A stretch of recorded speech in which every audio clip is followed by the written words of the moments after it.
Alors, dans cet exercice, nous avons trois volumes représentés en perspective cavalière. Donc, je vous invite à aller regarder la page 70 de votre aide-mémoire. Vous avez différentes perspectives qui vous ont expliqué. Et puis ça peut vous être utile pour la compréhension et résolution de cet exercice. Ce qu'il faut savoir en perspective cavalière, une des choses importantes, c'est que le parallélisme est respecté en fait. Donc ce qui vous apparaît parallèle sur le dessin est parallèle dans la réalité. Donc si on reprend le premier cube, donc on voit que l'arête AB et l'arête HG représentées en bleu sont parallèles visuellement, donc on a bien ces deux arêtes parallèles dans la réalité. Pour le B, l'arête CD et l'arête CG font partie de la base carrée de ce cube, donc on sait que deux côtés d'un carré sont perpendiculaires parce qu'on a des angles droits, donc c'est vrai aussi.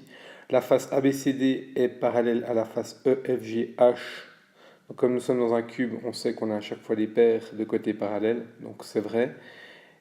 À même titre, la face ABCD et la face BFGC, représentées une en verte, l'autre en violet, sont aussi perpendiculaires, car ce sont des faces qui font partie de nouveau du prolongement du carré, donc le parallélisme étant respecté, on a deux côtés perpendiculaires.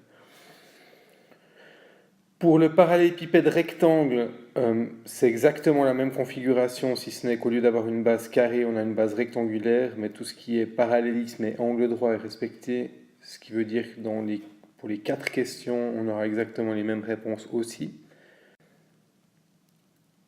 Pour le prisme droit, donc sur la troisième figure sur la droite, pour le A, on a effectivement une paire de côtés parallèles, donc on le voit qu'ils sont parallèles sur le dessin, ils le sont en réalité. Pour le B, l'arête CD et l'arête GC font partie de la base qui est en fait un trapèze. Donc dans le trapèze, on n'a pas, à moins que ce soit un trapèze rectangle d'angle droit, donc ici on n'a pas de côté d'arête perpendiculaire. Donc le B, ce serait non. Pour ça que